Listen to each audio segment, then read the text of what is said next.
Hai semuanya, perkenalkan nama saya Helga Desiva Putri Soyandani. Di sini saya akan menjelaskan apa itu pentingnya adanya negara. Apa itu negara?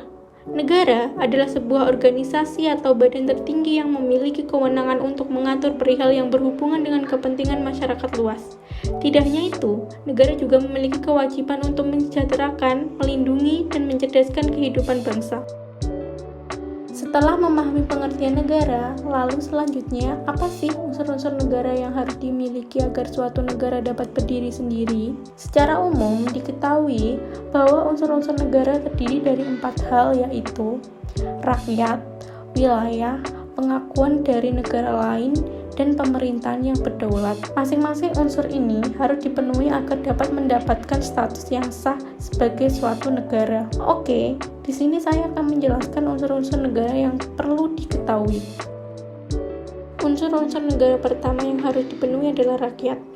Dalam hal ini, suatu negara harus memiliki masyarakat atau kumpulan individu yang hidup dan tinggal di suatu wilayah dalam negara tersebut. Dengan begitu, dapat dipahami bahwa sebelum status negara diakui, negara tersebut harus memiliki rakyat yang menjadi subjek pemerintahan atau pengaturan dari suatu negara. Sehingga, jika sebuah negara yang tidak memiliki rakyat, maka itu belum bisa dikatakan sebagai negara, melainkan tanah kosong atau pulau kosong tanpa penghuni.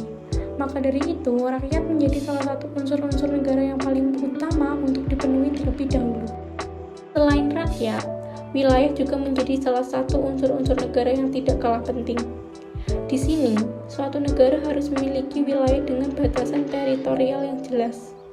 Dalam hal ini, diperlukan wilayah secara geografis, artinya wilayah yang mencakup bagian daratan, perairan, dan udara. Bukan hanya itu, negara juga harus memiliki batas yang jelas dengan wilayah negara lain. Biasanya, batas wilayah antar negara ini ditandai dengan berbagai macam benda, mulai dari batok kayu atau batu, garis cat, kawat berduri, hingga tembok raksasa. Batas wilayah antar negara ini ditentukan berdasarkan kesepakatan dalam perjanjian bilateral atau internasional. Bukan hanya daratan, batas wilayah, perairan, dan udara juga didapatkan dari hasil perjanjian antar negara atau internasional. Dalam hal ini, batas wilayah laut ditentukan oleh hukum laut internasional, yaitu zona tambahan, zona ekonomi eksklusif, landas benua, landas kontinen, dan laut pedalaman. Sedangkan batas udara biasanya dibedakan menjadi aliran udara bebas dan aliran kedaulatan udara di atas wilayah negara. Unsur-unsur negara selanjutnya ialah mendapat pengakuan dari negara lain. Di sini, keberadaan negara diperkuat dengan adanya pengakuan dari negara lain bahwa negara tersebut mampu secara mandiri mengatur rakyatnya dengan baik. Unsur negara yang satu ini bersifat deklaratif, artinya suatu negara baru memberikan pernyataan dirinya dan suatu negara yang sudah berdiri sebelumnya telah memberikan pengakuan dari status kenegaraannya. Ini menjadi salah satu dari unsur-unsur negara yang wajib dipenuhi. Unsur-unsur negara yang terakhir ialah pemerintah yang berdaulat. Di sini, pemerintah dapat diartikan sebagai lembaga legislatif yang bertugas membentuk undang-undang beserta jajarannya. Selain itu, pemerintah juga dapat dimaknai sebagai keseluruhan lambang negara. Dalam sistem demokrasi, pemerintah Indonesia menganut trias politika dalam menjalankan fungsinya, yaitu berupa lembaga legislatif, eksekutif, dan yudikatif.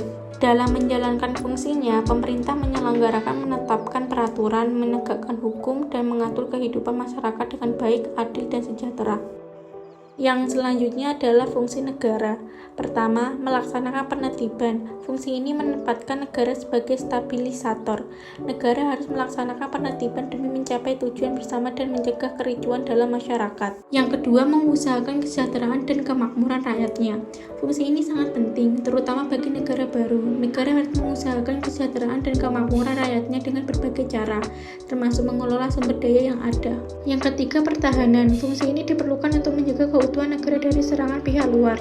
Untuk menjalankan fungsi ini, negara harus dilengkapi dengan alat pertahanan. Yang keempat, menegakkan keadilan. Fungsi ini sangat dibutuhkan suatu negara dan seluruh rakyatnya. Penegakan keadilan dijalankan oleh badan-badan peradilan. Apakah adanya negara itu penting? Ya, adanya negara itu sangat penting. Adanya negara untuk mengatur kehidupan rakyatnya. Secara umum, tujuan terakhir setiap negara adalah menciptakan kebahagiaan bagi rakyatnya.